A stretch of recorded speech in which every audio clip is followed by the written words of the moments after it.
Hi friends, இன்றைக்கி நம்ம Maran kitchen கார்னரில் என்ன டிஷ் பார்க்க போகிறோம் அப்படின்னா அயில மீன் குழம்பு எப்படி செய்கிறேங்கிறதான் பார்க்க போகிறோம்.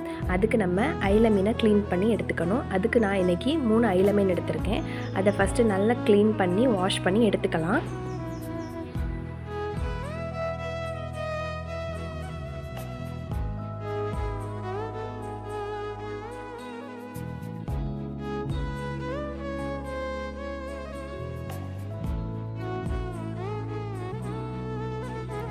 நெக்ஸ்ட்டு அயில மீன் குழம்பு வைக்கிறதுக்கு என்னென்ன பொருள் தேவை, மசாலா அரைக்கிறதுக்கு என்ன இன்க்ரீடியன்ட்ஸ்கிறத பார்த்துடலாம். அதுக்கு 1 கப் தேங்காய், கொஞ்சம் சின்ன வெங்காயம், ஒரு 8லேருந்து 10 சின்ன வெங்காயம் எடுத்துக்கோங்க. சின்ன வெங்காயம் எவ்வளோ யூஸ் பண்ணுறீங்களோ அதுக்கு தகுந்தாப்பில் குழம்பும் நல்லா டேஸ்ட்டாக இருக்கும்.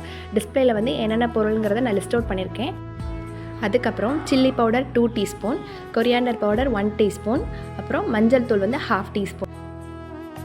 இது எல்லாமே சேர்த்து நல்லா திக் பேஸ்ட்டாக அரைச்சி வச்சுக்கோங்க. அதுக்கப்புறம் ஒரு மண் சட்டியில் கொஞ்சோண்டு ஒரு தக்காளி பழம் எடுத்திருக்கேன், 3 பச்சை மிளகா. ஸோ பச்சை மிளகா நல்லா கீறி சேர்த்துக்கோங்க. அதுக்கப்புறம் கொஞ்சம் உப்பு, கொஞ்சம் புளி கரைச்சி வச்ச தண்ணி. ஸோ இது எல்லாத்தையும் சேர்த்து நல்லா பிசைஞ்சுக்கணும். நல்லா பிசைஞ்சு விட்டிங்கன்னா அந்த எசன்ஸ் எல்லாமே குழம்புல வந்து ஈஸியாக இறங்கும். ஸோ அதை எல்லாத்தையும் நல்லா மசிச்சு விட்டுக்கணும் கையாலேயே.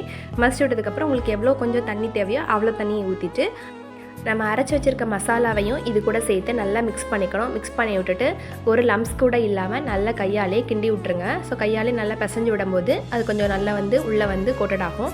அதுக்கப்புறம் அரை மாங்காய் கட் பண்ணி வச்சுருக்கேன், அதை நீல பீசஸாக சேர்த்துக்கோங்க. அதுக்கப்புறம் வந்து அயில மீன் வந்து நான் வாங்கினேன் இல்லையா, ஸோ அதில் வந்து தலை மட்டும்தான் நான் வந்து இதில் போட்டிருக்கேன். தலையும் ஒரு சின்ன பீஸ் மட்டும் போட்டு நல்லா கொதிக்கணும். ஸோ நல்லா கொதிக்க விட்டுருங்க. ஸோ இந்த மாதிரி வந்து அந்த ஓரங்கள்லாம் வந்து அந்த தேங்காய் வந்து கொதித்து வரும்போது இப்படி லேயர் ஃபார்ம் ஆகிருக்கிறது உங்களுக்கே தெரியும். ஸோ அப்போ வந்து குழம்பு ரெடி ஆயிடுச்சுன்னு அர்த்தம்.